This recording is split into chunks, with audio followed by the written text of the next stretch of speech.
একটা কথা আপনাদের সবাইকে বলি, 6টি বদ অভ্যাস আমাদেরকে তিলে তিলে মেরে ফেলছে। এই 6টি বদ অভ্যাসকে যতক্ষণ আমরা বশীভূত না করতে পারবো ততক্ষণ কিন্তু আমরা শান্তি পাবো না। এই 6টি বদ অভ্যাসকে একটু বিসর্জন দেবেন। প্রথম নম্বর বদ অভ্যাস হলো অলসতা। ইচ্ছা করে শুয়ে পড়ে থাকা ভোরের বেলা 8টার দিকে ঘুম থেকে উঠলো, বেটে বসে চা খাচ্ছে। ভোরের বেলা উঠে একটু হাঁটাহাঁটি করতে হয়, সেটা ইচ্ছে করলেও কাজ করতে পারে, কিন্তু সে কর্মকে মেরে ফেলে এই বদ অভ্যাসের জন্য। নম্বর 2, মোবাইলে আসক্ত হওয়া। রাত জেগে মোবাইল দেখবে, নিজের বিবেক বুদ্ধিগুলোকে ড্যামেজ করতেছে, ব্রেনের কত ক্ষতি হচ্ছে। ওই যে তাকিয়ে আছো, এই বদ অভ্যাস ত্যাগ করুন। বুদ্ধিকে মেরে ফেলতেছি। দেখতে একবারে না বলি, মাঝে মাঝে দেখবেন 1 ঘন্টা 2 ঘন্টা 3 ঘন্টা করে তাকিয়ে থাকবো, বিছানায় শুয়ে শুয়ে তাকিয়ে থাকবো। নিজের মস্তিষ্কের ব্রেনকে নষ্ট করে দিচ্ছে। আপনি বড় বড় ডাক্তার সায়েন্সের কাছে জিজ্ঞাসা করুন, ওনারাই বলে দেবেন কথাটা ভুল বললাম কি ঠিক বললাম। নম্বর 3, আমাদের এই যে শরীরে রাগ বুদ্ধিকে মেরে ফেলে। আমাদের যে ভেতরে যে বুদ্ধি আছে, যে যত বেশি রাগ দেখাবেন বুদ্ধি তত নষ্ট হয়ে যাবে, মানে বুদ্ধিকে মেরে ফেলবে। এই জন্য রাগ বেশি দেখাতে নাই। নম্বর 4, অহংকার করবেন না, কারণ অহংকার উন্নতিকে মেরে ফেলে। যদি উন্নতি হতে চান অহংকার ত্যাগ করুন। আমি নিজে প্রমাণ পেয়েছি বলে আপনাকে বললাম। আমি একদিন ভিক্ষে করে খেতাম, তখন গান বাজনা খুব একটা জানতাম না, কিন্তু এটা আমি জানি, বাবা আমার শিক্ষা পেয়েছি, প্রাণকৃষ্ণ অহংকার কখনো করবি না। এত বয়স হয়ে গেল, অহংকার বস্তুটা কি আপনাদের আশীর্বাদে এখনো জানতে পারলাম না। উন্নতি আমি নিজে মুখে বলবো না, আমি নিজে তো জানি, সেই জন্য আজকে ভিডিওতে প্রকাশ করলাম। অহংকার করবেন না যদি উন্নতি হতে চান। যে কোনো কর্ম ভয়ে পিছিয়ে পড়বেন না, এগিয়ে যান, চেষ্টা করুন। কিন্তু যদি ভয়ে পিছিয়ে যান আপনার উন্নতি ধ্বংস হয়ে গেল, মরে গেল। নাম্বার 5, কারোর প্রতি হিংসা করবেন না।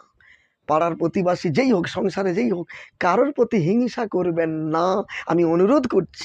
হিংসা করলে কি হবে? শান্তিকে মেরে ফেলে। অর্থ আসবে, স্বামী স্ত্রী পুত্র নিয়ে সবাই থাকবে একসঙ্গে, কিন্তু শান্তি থাকবে না।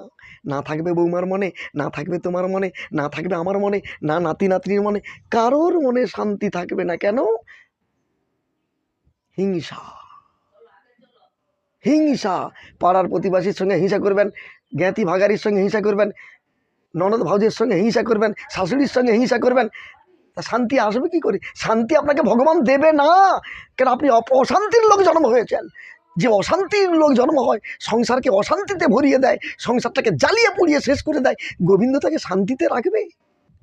কখনো নয়, কখনো নয়। নম্বর 6, সন্দেহ কাউকে করবেন না।